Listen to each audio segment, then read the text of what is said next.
ask and pray in Jesus' name. Amen. Okay, so this morning we're going to study again in 2 Chronicles, chapter number 20. Let's all stand up as we read the Word of God. Let's read verse 1 until verse 23. 2 Chronicles 20, 1 to 23. Are you there? Let's read this responsibly. It came to pass after this also that the children of Moab and the children of Ammon, and with them over besides the Ammonites, came against Jehoshaphat to battle. Then the king told Jehoshaphat, saying, there cometh a great multitude against you from beyond the sea and beside Syria, and behold, the Gibeonites are from Tamar, which is in Judah. And Jehoshaphat feared and set himself to seek the Lord, and proclaim a fast throughout all Judah. And Judah gathered itself together to ask out the Lord, even out of all cities of Judah. They came to seek the Lord. And Jehoshaphat stood in the congregation of Judah and Jerusalem, in the house of the Lord, before the new court. And said, O Lord God of our fathers, art not thou God in heaven, and rulest not thou over all kingdoms of the heathen? And in thy hand is there power and might, so that none is able to withstand thee. Art not thou our God, who didst drive out the inhabitants of this land before thy people Israel, and gavest it to the seed of Abraham, thy friend, forever? And they dwell therein, and have built thee a sanctuary therein, for thy name's sake. If, when evil cometh upon us, as the sword, judgment, and pestilence or famine, we stand before this house, and in thy presence, for thy name is in this house, and cry unto thee in our affliction, then thou wilt hear and help. And now behold the children of Ammon, and Moab, and Mount Seir, who dwell in the Israel and David, when they came out of the land of Egypt, but they turned from them, and destroyed them not. Behold, I say, how they reward us to come to cast us out of thy possession, which thou hast given us to inherit. O our God, wilt thou not judge them? For we have no might against this great company that cometh against us. Neither know we what to do, but our eyes are upon thee. And all Judah stood before the Lord with their little ones, their wives, and their children. Then Ahijah, the son of Zechariah, the son of Benaiah, the son of Jeiel, the son of Benaiah, a Levite, the sons of Esau, came the Spirit of the Lord in the midst of the congregation. And he said, hearken ye, all Judah, and ye inhabitants of Jerusalem, and thou King Jehoshaphat, thus saith the Lord unto you, be not afraid nor dismayed by reason of this great multitude, for the battle is not yours, but God's. Tomorrow will be done against them. Behold, they come up by the faithful cities, and ye shall find them at the end of the road, before the wilderness of Europe. Ye shall not need to fight in this battle. Set yourselves, stand ye still, and see the salvation of the Lord with you. O Judah and Jerusalem, fear not, nor be dismayed. Tomorrow go out against them, for the Lord will be with you. And Jehoshaphat bowed his head with his face to the ground, and all Judah and the inhabitants of Jerusalem fell before the Lord, worshiping the Lord. And the Levites of the children of the Kohathites and all the children of Korhites stood up to praise the Lord God of Israel with a loud voice on high. And they rose early in the morning, and went forth into the wilderness of the Lord. And as they went forth, Jehoshaphat stood and said, hear me, O Judah, and ye inhabitants of Jerusalem. Believe in the Lord your God, so shall ye be established. Believe his prophets, so shall ye prosper. And when he had consulted with the people, he appointed singers unto the Lord, and that should praise the beauty of holiness as they went out before the army, and to say, Praise the Lord, for his mercy endureth forever. And when they began to sing to praise the Lord, said unto the nations, and the children of Ham, Moab, and Amalek, which were come against Judah, and they were smitten. Altogether, For the children of Ham and Moab stood up against the inhabitants of Amalek, utterly dismayed and destroyed them. And when they had made an end of the inhabitants of Seir, everyone vowed to destroy another. God bless the reading of his holy word. You may be seated. Bago ko mag-consider, pwede ko i-ano sa verse 19. Kasi rito meron isang importante rito na dapat natin i-read. And the Levites of the children of Kohathites. Talagang makalimutan siya na Kohathites.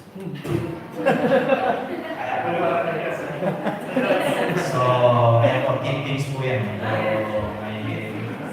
may mga hindi nila napapaliwanag sa atin. So, walang tights talaga ngayon. Tama, nag-revise lang talaga po Alex. Nawala ako. Okay, so, thank you so much. Kung inside na rin. Kaya marami ako yung dito.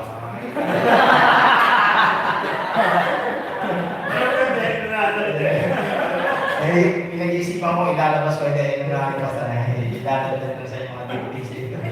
Marami yan. Alay ba tayo?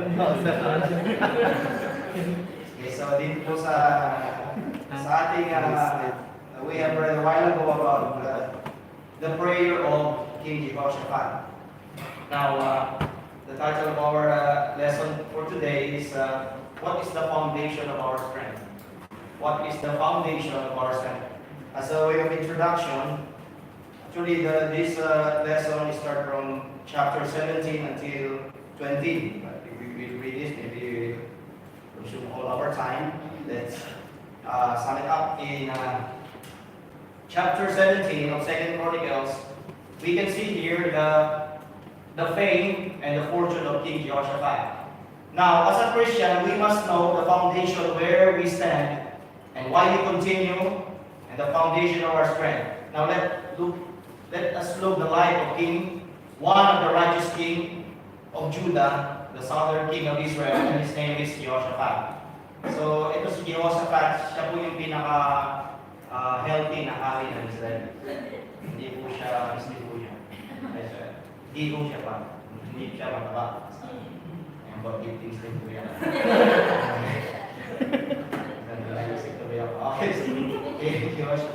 So let's read. Let's look here. His fame and fortune in chapter 17. It says here in verse number 1, and Jehoshaphat his son reigned in his stead and strengthened himself against Israel. So after King Asa, he was also the first the first king of the southern kingdom, divided kingdom, and then the next is his son Jehoshaphat. First, in verse number 2, it says here, and he placed forces in all the fenced cities of Judah, and set garrisons in the land of Judah, and in the cities of Ephraim, which Asa his father had taken. He recognized the northern kingdom was a danger in Judah militarily, politically, and spiritually. That's why he put garrison, yung binakura niya. Talagang prinotektahan niya yung kanyang nasasakupan na hindi ma-contaminate ng mga impluensya ng northern kingdom. And we know that the northern kingdom, most of them are wicked king. And during his time, his reign, it was King Ahab. So you know who is King Ahab? King Ahab, the wife of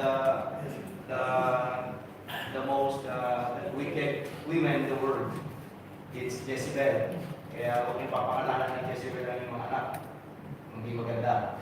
So, Jehoshaphat was blessed with riches and honor. When we hear blessed with riches and honor, it was a divine blessing. It is divine blessing for God. And then, he walked on the first way of his father, David. And the Lord established his kingdom when God established his kingdom in verse 3 to 6, if you're going to read that. When God put you on, when God put you up, nobody can put you down. God lifted King Jehoshaphat because of his dedication, because of his heart for the Lord. And we can see it here later. And then, in the third year of his reign, he sent spiritual leaders to teach the word of God to every citizen in Judah. In verse 7 until 12, if you're going to read that, he sent leaders or spiritual leaders to teach in every city of Judah. They teach the word of God. That's what he did during his time. And then his military are more than 1 million. If you're going to come up with, binibilang ko sa verse 19, at 12 to 19, makikita natin dyan, and Jehoshaphat was great exceedingly, and he built in Judah castles and cities of store. And he had much business in the cities of Judah. And the men of war, mighty men of valor, were in Jerusalem. And then this is the sum up of the mighty men of valor. He's not only have a military mind, but it's not an ordinary soldier, but most of them are mighty men of valor. Talagang pagdating sa labanan, itong mga sundalo ni King Jehoshaphat. Kaya makikita natin kung paano siya pinagpala ng Panginoon at kung paano niya pinalakas ang kanyang yung kaharian kung magitan ng mga sundalo ito. Now, kaya dumating sa buhay niya, makikita natin na nag-relay siya sa ganitong sa kalagayan niya. Kasi nasumigat siya, yumaman siya, naging mayaman siya at yung kanyang military talagang malakas. And then it says here, most of the time it happened to each every one of us because of our achievement, blessings, and victories. It tends us to rely on ourselves and believe that we can do it by our own. Sometimes it happens to us, di ba? Kapag meron tayong mga narating sa buhay, kapag meron na tayong medyo may sinabi na tayo sa buhay, may kaya na tayo, di ba? Eh hindi na tayo minsan ma-reach. Hindi na natin maisip na gumawa ng mga bagay ng mga mabababa. Diba? Gusto natin lagi tayo nasa taas. Talagang nahihirapan tayo magpakumbaba. Ito personal experience ko na nung kasi matagal naman ituturo ng math, physics at chemistry, mga matitinding sa atin yan. So yun, YouTube ko lang yan. Tapos, pagdating sa may program sa school, sabihin ako ikaw ang assign sa sound. Itong galing ko. Doon lang ako sa mga lang ng pahina para kasay sa parang, Panginoon, salamat at tinuturuan niyo ako. At una, syempre, marirealize mo ba't gano'n, di ba? Binigay sa akin ko, iba yung standard ko sa buhay. Tapos bibigyan ka ng mga trabaho na maliit. Parang hindi bagay sa'yo. Pero tinuturuan ka ng Panginoon, doon tayo tinuturuan ng Panginoon kung paano tayo mag-response sa sitwasyon. Diba? Halimbawa, kaya speed ka. Kasi yung turuan ng mga bata, hindi ako yung bata yan. Iba yung level ko. Minsan mahanap. Amen. Ewan ka, hindi mo lang nagsabi sa akin, naisip ko lang. Kasi, maano yung isip mo ba't yung ginagawa sa akin? Hindi natin alam na tinuturuan tayo ng Panginoon. Tinuturuan tayo ng Panginoon na magpakumbaba. Huwag tayo mag-rely sa ating mga... Kaya nga mas nakakatakot yung mga tao maraming natapos. Diba? May mga degree. Okay lang kung natapos mo Super Mario. Hindi mo medyo mapagmamalaki yan. So, ganun po. Ganun po yung nangyari makikita natin kay King Jehoshaphat. Na siya'y pinatibay ng Panginoon ay yung kanyang pinayaman siya, blessed siya. He was rich with blessing and honor. Hindi ko alam kung anong honor to, kung first honor o second honor. So, hindi natin na mahanap yan dito. And then, with this strength and blessing, King Jehoshaphat can ask himself, am I strong enough to face life challenges? Tinatanong niya sa sarili niya, makikita natin mamaya. Hindi niya naman sinabi dito pero tinanong niya sa sarili niya na, am I really strong enough to face these challenges? Am I good enough to stand all of these mga kinakaharap niya sa buhay niya? We can see that question was asked by King Jehoshaphat in chapter 18. Let's go to chapter 18. Now, we can see first in chapter 17 as a way of introduction, his fame and fortune. And then, now, chapter 18 is friendship and fleshly desire. In verse number 1 and 2, it says here, Now, Jehoshaphat had riches and honor in abundance and joined affinity with Ahab. And after certain years, he went down to Ahab to Samaria, and he had killed sheep and oxen for him in abundance, and for the people that he had with him, and persuaded him to go up with him in Ramoth Gilead. Do you know what happened to King Jehoshaphat? He made an affinity with the wicked king of Israel, King Ahab. He allowed his son Jehoram to marry the daughter of Ahab and Jezebel. Tinanong niya sa sarili niya, di ba nung una sa verse 17, pinatibay niya yung bakuran nila ng Judah para hindi sila maapektuhan ng king ng Northern Kingdom. But this time, he's thinking, baka hindi ko makatalo, hindi ko kayanin yung Northern Kingdom. Kaya ang ginawa niya, di ba ngayon, ginagawa niya kahit si King Solomon, kaya napalawak niya yung kanyang kaharian, naging makapangyang yung nagkaroon siya ng maraming asawa. Diba? Asawa makipag parang political issue yun. Parang tumibay ang yung kasunduan na hindi ka lulusubin ng isang nasyon dahil meron kayong affinity katulad ng ginawa ni King Jehoshaphat. Talagang siya mismo nagpunta kay King Ahab at hinayaan niya na mapangasawa ng anak niya, yung anak ni King Ahab na si Atalaya. Si Atalaya, kung mababasa niyo bandang siya yung babae na naging ruler ng Southern Kingdom, pero namatay din siya dahil sa makikita niyo pag binasa niyo. Now, let's continue.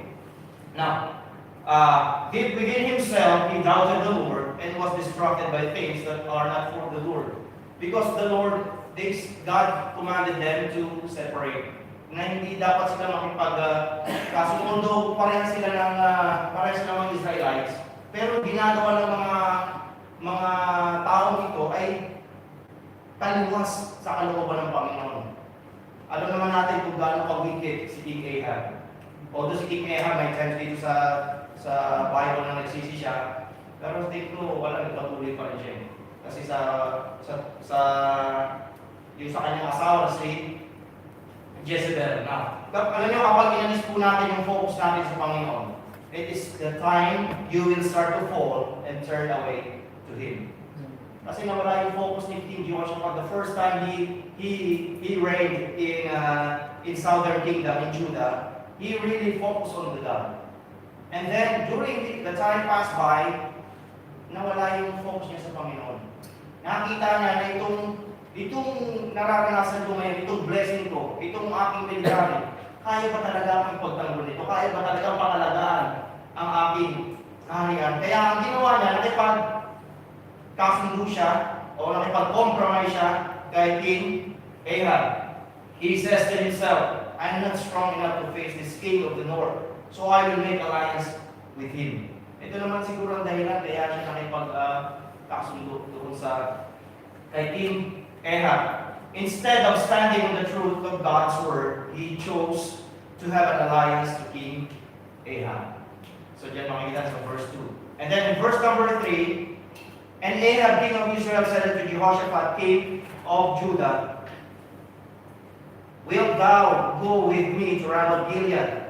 And he answered him, I am as thou art, and my people as thy people, and we will be with thee in the war. Look what happened here. King Jehoshaphat cannot resist this wicked king from his request. Kasi inilagay niya yung sarili niya sa alanganing kalagayan. Kaya nung hiningan siya ng request, hindi na siya makatanggi. Kaya tayo, minsan kapag masyado natin piniplease yung tao, piniplease yung mga dapat natin pagsabihan, na dapat natin pagbawalan, ayaw natin silang masaktan, gusto natin silang parang okay lang sa kanila yung talagang ginagawa, na gusto natin makapagkaibigan sa kanila bago ang loob na. Darating ang time minsan, kapag hindi tayo nag-stand sa katotohanan, madali tayong hinga ng request niya, di ba? Pwede bang kalala ko bago pa ako Kristiyano, sir, pwede bang samahan mo kami manood ng sine? Eh noon, bawal manood ng sine eh. Ngayon, hindi na bawal. Noon yung panahon namin, parang sinasabi, pag manood ka ng sine, malaking kasalanan yan. Talagang sabi ko, pero nung niyaya ako sa kasi kasama ako. Pero hindi pala, nung pag-aral ako sa salita ng Panginoon, depende pala sa panonoorin ko. Ang ibig ko lang sabihin dito, kapag hiningan ka ng, kapag nandun ka na, nakipaghalubilo ka na sa mga hindi maka-Diyos na tao, ay mga kaibigan mo na hindi talagang walang takot sa Panginoon. Isang sabi lang yan, hindi ka na mahirapan na makakit. Isang request lang yan, you will have hard time to resist or yung umayaw ka sa kanilang gusto. Ano po naranasan ng bawat isa sa atin. Ganun po ang nangyari kay King Jehoshaphat. Nung siya hinga ng request kay King Ahab, actually, Pastor Jesse preached about this and this chapter 18 ay Kings in the parallel verse. Kung humili si Ahab na pwede ba masamahan mo o makipaglaban dito sa mga Syrian, actually this is an ungodly war. It is not according to the will of God. Pero dahil si King Ahab, meron na siyang strong ties o meron na siyang naging pang-aliado niya na yung wicked king na si King Ahab, hindi na siya nakatanggi. Hindi na siya nakatanggi. Kapag nilunod mo ang sarili mo sa bagay na makapagpapalayo sa Diyos, hindi ka na makapag-isip ng tama at aayon sa kalooban ng Panginoon. How quickly you have an alliance with evil is how quickly you fall. Alam mo na, dito si King Jehoshaphat, parang napakabilis niyang nakipag-alay. At ganoon din, mabilis din siya na-fall. And in verse number 4, it says here, and King Jehoshaphat said unto the king of Israel, inquire, I pray thee, at the word of the Lord today. Although he was, actually, makikita natin parang sa backsliding stage siya kasi wala sa kalooban ng Panginoon. Pero nandun pa rin yung discernment niya sa kanyang ginagawa. But it was late that he inquired to the Lord because he already promised to King Ahab that he will help him. But King Jehoshaphat still had discernment from the lies and truth. Sabi niya, parang hindi ako mapanatag. Pwede bang magtanong tayo? Can we ask a prophet? Can we inquire to the Lord about this? And then, in verse, ayan po nangyari, dito sa verse number 5, tumawag sila ng si King Ahab, tumawag ng mga 400 prophets, at nagsabi, ano bang gagawin namin? Makikita sa kwento, sabi nila, sige, pumunta kayo, magpatuloy kayo, ililigtas kayo ng Panginoon. Pero si King Jehoshaphat, hindi pa rin siya maano, sabi niya, hindi, sabi niya, parang hindi ako kumbinsido sa mga taong ito. Hindi ko nagsasabi ng katotohanan. Meron ba dito ang propeta ng Panginoon? At naghanap sila. At sabi ni King Ahab, meron yung galit sa akin, yung nagsasabi lagi ng masasamang bagay patungkol sa akin. Si King Micaiah. Actually, si King Micaiah, si Prophet Micaiah. Siya po yung pinakamayamang propeta ng Israel. Alam niya kung bakit. Deep things din niya. So, tinawag nila. At, ayun nga sinabi ni Micaiah na masisira kayo, matatalo kayo sa lugar na yan. At ito si King Jehoshaphat, although he heard the word of God, but hindi na wala na kasi siya sa kalooban ng Panginoon. Nandun na siya sa nakipag-affiliate siya kay King Ahab. Although nag-ask siya sa Panginoon, humingi siya ng advice, pero hindi niya pinakinggan. Nagpatuloy po rin siya nung ginawa nila. Lumaban sila, di ba? Sumama sila at ang maganda lang, protectionan pa rin siya ng Panginoon. God protected him. Because si King Ahab, nag-disguise siya, sabi niya, ayokong suotin to para hindi mo magpamalakari. Magsuot ka ng robe. At ang order ng Syrian captain o Syrian king na patayin niyo lahat, huwag niyo lang patayin ang hari. So ano nangyari? And because he was in ungodly battle, and in times of trouble he cried out to the Lord. In verse number 31, Makita natin yan. So verse 31, and it came to pass, when the captains of the chariots saw Jehoshaphat, that they said, it is the king of Israel. Therefore they compassed about him to fight. But Jehoshaphat cried out to the Lord, and the Lord helped him, and God moved them to depart from him. Ito si King Jehoshaphat, nasa nakita niya na mapatay siya, pinaikutan na siya ng mga sundalo, kaya tumawag siya sa Panginoon. But God spared him. Talagang niligtas pa rin siya ng Panginoon. And then, in verse 13, he was in the ungodly battle, and in time of trouble, he cried out to the Lord. God destroyed self-sufficiency. In verse 33, makikita natin yan. Kasi ito, nagtiwala sila sa kanilang kakayanan. Nagtiwala sila sa kanilang kapangyarihan, sa kanilang military might. But God destroyed self-sufficiency. Ganun din po sa atin. Alam niyo, kapag tayo masyadong tiwala sa sarili natin, kapag tayo, if we really believe on ourselves, if we think that we can do things by our own, God will destroy us. Yeah. Because, remember, sabi ng Panginoon, ang mga nagpapakataas ay bababa. At yung nagpapakababa, dapat ang Panginoon. At huwag naman nating i-goal sa ating buhay na ako magpapakababa at ako itaas ng Panginoon. Kasi kung mababang tao ka, kung humble ka, hindi mo may isip na itaas din. Hindi mo may isip, magugulat ka lang, malalaman mo, nandito na pala ako sa taas. Katulad ni King Jehoshaphat, hindi nga siya ng Panginoon kaya walang makapagbaba sa kanya. Pero dahil sa kanyang desisyon, sa kanyang, sa iniisip niya na baka hindi kaya ng yung aking mga nakapangyarihan ko, ng aking military, kaya nakipagkasundo siya sa hindi naman dapat na kanyang gawin. Umalis siya sa kalooban ng Panginoon. God shows King Jehoshaphat that there is no victory outside the will of God. Walang mangyayari. Tinong natalo sila. Isipin mo, combine na sila. Nag-combine na sila laban sa Syria. Pero ang nangyari, natalo sila. The question for us today, what alliance do we have when facing problems and difficulties in our lives? What is the foundation of our strength? It is alliance with sin, ungodly people, or in our flesh. Saan po ba nakatayo yung ating foundation? Sa ating po bang sarili, sa ating kaibigan, o sa ating yung fleshly desire? Dito po natin makikita kung saan dapat natin itayo yung ating lakas sa Panginoon. And then in chapter 19, King Jehoshaphat was mercifully spared. And in verse number 2, he was confronted with his error by Jehu, the son of prophet Hanani. In chapter 19, Jehoshaphat, the son of the king of Judah, returned to his house in peace to Jerusalem. And Jehu, the son of Hanani, the seer, went out to meet him and said to the king Jehoshaphat, shouldest thou help me? Shouldest thou help the ungodly and love them that hate the Lord? Therefore is brought upon thee from before the Lord. Nirebuke siya sa kanyang ginawa.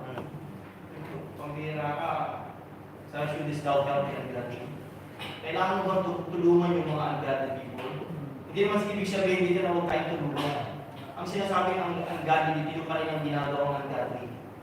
And then, love them and love them that hate the Lord.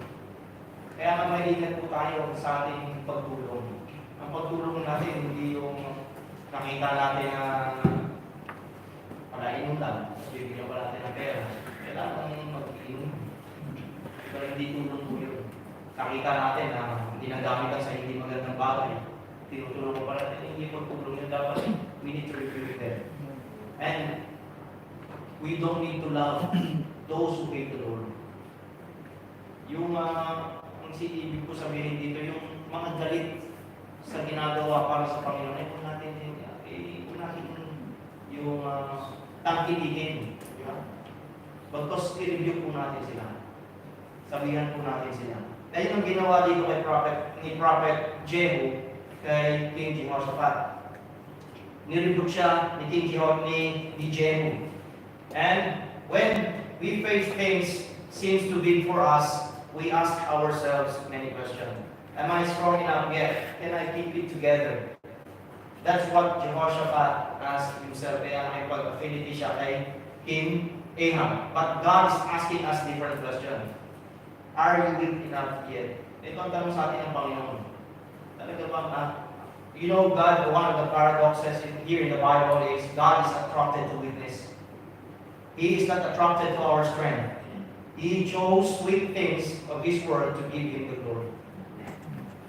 Alam mo, hindi na nga, kung titingnan mo sa Bible, wala kang makaisip na may pinilihan Diyos yung makapangyarihan para rin yung kanyang upang labanan yung gera, di ba? Weak things ang pinipilihan, tulad ni Moses. Si Moses, hindi ako makapagsalita. Kanya, huwag mo kong, sige, gagawa paraan, yung kapatid mo, magsasagawa ko sa inyo. Para sa iyo, ginamit siya ng Panginoon si Gideon.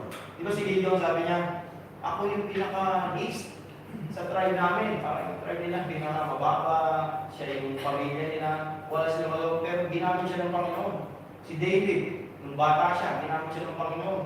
And Paul also says, when I am weak, then I am strong. Sabi ni Apostol Pablo sa kanyang kailangan, doon siya lumalakas dahil sa Panginoon. Now, Jehoshaphat changes the basis of his strength. He changed the foundation of his strength. King Jehoshaphat realized that the base of his strength before his fame and fortune and his friend and alliance with King Ahab is not the right foundation. Kaya nagsisi dito si King Jehoshaphat. Now, this must be the attitude of a believer when confronted with their sin. He totally changes his mind about sin. Nagbago yung pag-iisip ni King Jehoshaphat dito. And then here in verse 4, and Jehoshaphat dwelt at Jerusalem. Nag-stay na lang siya sa Jerusalem. Hindi na siya nakipag-halubilo sa kung saan man. And he went out again through the people from Beersheba to Mount Ephraim and brought them back unto the Lord God of their fathers. He personally tell the people to come back to the Lord because he realized that what he did is against the will of God. Because he didn't trust God. He trusted his own might, and because of that, he asked the help of other king who is wicked. He forget that God will protect him. God will be his help. And then he was rebuked by the prophet Hanani, and that's the time he realized that he committed sin against the Lord, and he changed his mind. What he did is, he go to every cities of different cities in Judah and ask the people to come back to the Lord. He knows himself, and he knows also that they are out of the will of God. That's why they said, let's go back to the Lord. Let's come back. Now, this is the right thing to do when we are confronted by our sin. Dapat tayo lumapit sa Panginoon. Na hindi yung magmatigas pa tayo. Siguro kung ito si King Joshua, kung wala siyang pusong yung humble spirit o yung madaling turuan, baka sabi mo, pakialam mo. Di ba ito si King Ahab? Nung sinabihan siya ni Micaiah na ganito mangyayari siya, anong ginawa niya? Pakulong niya. Sinasabi nung walang magandang sasabihin niya. Di ba? Napakawitit ng king na ito. Pero si King Jehoshaphat, sinabihan sa kanya, kung bihira ka, ginawa-gawa mo yan na inibig mo yung mga taong walang pag-ibig sa Panginoon. Na sinuportahan mo pa yung mga taong niya. Pero anong nangyari sa kanya, he changed his mind. Actually, he repented. And King Jehoshaphat prepared himself spiritually and the people of his kingdom. He asked personally his people to come back to the Lord. And then he realized that they are nothing without the Lord. Na-realize niya na hindi pala ito. Hindi pala yung aking kapangyarihan, hindi pala yung aking kayamanan, kasikatan, ang aking military, ang magbibigay sa akin ng kapayapaan, kundi ang Panginoon. Na-realize niya. And then dito tayo, makikita sa chapter 20, sa ating binasa, his foundation, his new foundation. And this is our lesson. Now, how King Jehoshaphat changed the foundation of his strength? Before, he is nagtiwala siya sa kanyang kakayanan, and then God tried Jehoshaphat, and he will still rely on his own self. In verse number 1 of chapter 20, 1 and 2, and it came to pass after this also that the children of Moab and the children of Ammon, and with them other, besides the Ammonites came against Jehoshaphat to battle. Then there came some that told Jehoshaphat, saying, There cometh great multitude against thee from beyond the sea, of this side Syria. And behold, they be Hazazon Tamar, which is enmity. Now, it says that it came to pass after this also, nung matapos niyang nagsisig, natapos niyang ma-revive sa Panginoon, sinubukan siya ng Panginoon. Talagang magtitiwala siya sa kapangyarihan ng Panginoon. There was a great problem he faced. And in verse number 3, naturally, the tendency of a man is to be feared. Natakot si King Jehoshaphat. Sabi, and Jehoshaphat feared. Natakot siya sa kanyang narinig. Alam niyo ang tendency sa atin kapag tayo nakarinig ng mga problema. Nasa sitwasyon na hindi natin inaasahan, hindi matatakot po agad tayo. But what good thing that King Joshua did here? And set himself to seek the Lord and proclaim a fast through all Judea. God gave, the natural, the natural tendency of man is to be feared, but because he was spiritually prepared, he came to the Lord. Nagsisisi sa kanyang kasalanan, na kanyang pagkakamali, tininapuran niya ito, at he is spiritually prepared for this problem. Kaya anong ginawa niya? He seek the Lord. He came to the Lord. Kaya nga po tayo, kapag tayo may problema, lagi tayo, i-renew natin yung spiritual life natin. Kasi may darating na naman problema. Kapag hindi tayo naka-stand, o yung spiritual life natin ay may problema, madali po tayo madadala ng kasalanan. God gave a promise. Ito po. God gave a promise especially to King Solomon, his great-grandfather in 2 Chronicles 7:14. Sabi sa 2 Chronicles 7:14, ito po yung pangako sa kanila. At hanggang ito naalala ni King Jehoshaphat. God said, If my people, which are called by my name, shall humble themselves and pray and seek my face and turn from their wicked ways, then will I hear from heaven and will forgive their sin and will heal their land. Now, dito po natin makikita kung paano si King Jehoshaphat ay binago niya yung kanyang foundation of his strength. First, sabi ng Panginoon, pinangako sa kanila, you need to be humble, you need to seek, you need to pray, and you need to turn from your wicked way. And God will hear you. And makikita natin dito, now, God will not use a person who cannot humble, pray, seek the Lord, and turn from their sin. So, in verse number 3 of 2 Chronicles, and Jehoshaphat feared and set himself to seek the Lord and proclaim a fast throughout all Judah. First, he humbled himself to God. Because he said, I cannot do it by my own. I need God in my life. So, kasi natuto na siya eh. Ito maganda kapag tayo meron ng teachable spirit. Na tayo naturuan. Na alam natin mali yung ginagawa natin at nireview tayo. Ang gagawin natin ay magpakumbaba. At lumamit. So, ganun ginawa ni King Jehoshaphat. Nagpakumbaba po siya. And then, verse number 4. And Judah gathered themselves together to ask help of the Lord.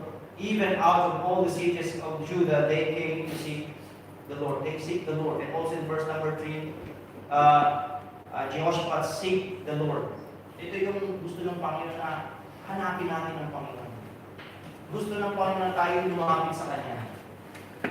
Dahil doon natin mapapakita na talagang hindi natin kaya ang ating sarili. Hindi natin kaya labanan ang mga problema by our own. I don't know if you experience it, if you have a problem and then you didn't ask God, you didn't pray, you didn't ask help from godly people, what happened to the problem? The problem will grow bigger and bigger until it will make you sad or will destroy your life. But if we will seek the Lord and humble ourselves, God will hear us. Because this is His promise. Although, actually, it is the promise of God to Israel. But it is also a promise to us. Because we are His children. And not only that, they not only humble themselves, they not only seek the Lord. In verse number 5 to 11, and Jehoshaphat stood in the congregation of Judah and Jerusalem in the house of the Lord before the new Lord and said, now this time he prayed, O Lord God of our fathers, art not thou God in heaven, and rulest not thou over all the kingdom of the heathens? And in thine hand is there not power and might, so that none is able to withstand with thee. Going to read that until verse 11. King Jehoshaphat prayed. Pray to God. You know, we need to pray when we face problems. Like King Jehoshaphat, he prayed. He not only humbled himself, he not only seek God, but he prayed. And then, in verse number 12, O our God, wilt thou not judge them, for we have no might against this great company. Ito, pinakita niya rin yung kanyang pagpapakumbaba na wala silang kapangyarihan that cometh against us. Neither know we what to do, but our eyes are upon thee. They turn to God. Yung kanilang ginawa dati, yung kanilang ginawa, hindi niya na ginawa na makipag-affiliate siya o makipag-kasundo siya kay Ahab o sa yung bagong hari ng Israel, kundi sinet nila ang kanilang paningin sa Panginoon. They turn their eyes, they repented from their wicked ways. Now, God will not use a person who cannot humble, pray, seek the Lord, and turn from their sin. You know, the opposite of this, humbling, is arrogance. Instead na we need to humble ourselves, nagiging mayabang pa tayo. Bakit? Kailangan ko yan. I don't need them. I don't need God. I can do it by my own. But you know, God will put you down if you have an attitude like this. And then, the opposite of seeking, we are seeking the Lord. Nowadays, we are seeking for entertainment. Most Christians today, I know, in the Philippines, they don't seek the Lord. They seek to satisfy their flesh, to entertain. Kaya nga, maraming kapag may magandang programa, may mga sayawan, di ba may tuwan-tuwa lang yung mga kabataan. Mas gusto nila yan. Kahit ako, nung young people ako, mas gusto ko yung live news, yung ano namin, yung kantahan. At gusto mo, Kending, brother and sister. Diba? Gusto yung gano'n. Kasi nasasatisfy yung sarili. Instead to seek God, instead to seek the Lord, we seek of something that can satisfy our flesh. We seek those things that will let us go away from the will of God. So sana po, we need to seek God. And then instead of praying, we gossip. Instead we pray, we gossip. And nakakalungkot po na maraming sa atin, talagang instead na pag-pray natin yung kapatid, kung ano ba sinasabi natin. Pag-pray natin, sama-sama po tayo. Alam niyo, hindi tayo magkakalaban dito. Sa malaban natin. Ang Diablo. Tayo po magkakasama, pagtulungan. Kaya pag may narinig tayong nagsasabi ng hindi maganda sa kapatid natin, hindi sabihin natin, siguro pag-pray natin yan.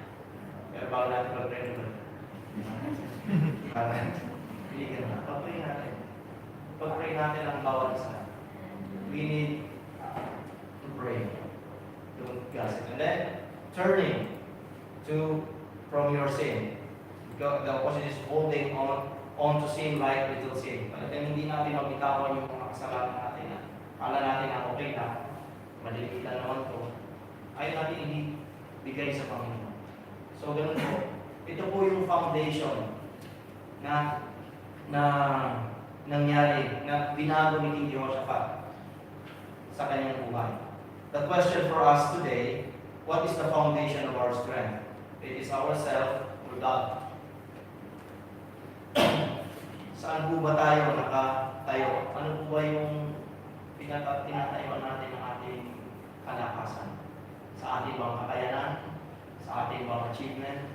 Sa ating bang talent? O sa gift natin? Katulad ni King Jehoshaphat, binago niya yung kanyang foundation of his strength. And it is God. He humbled, he seek God, he prayed, and he turned from his wicked way. So, let me end in this verse. Sabi sa 2 Chronicles, na kanina binasa natin. 7, is that? 7:14. If my people which are called by my name, shall humble themselves and pray and seek my face and turn from their wicked ways, then I will hear them from heaven and will forgive their sin and will heal their land. And let's pray. Father God in heaven, Lord, thank you so much from the truth of thy word. Lord, to always rely on you, not on ourselves, not on our mind, but help us, Lord, to humble in thy sight, because you said you resisted the proud, but give it grace to man. And so, for everything, all those things I pray in Jesus' name. Amen. Thank you, Brother Gomer. It was a very good message that was given to us today. We saw that Joshua, in spite of all the blessings that he received from God,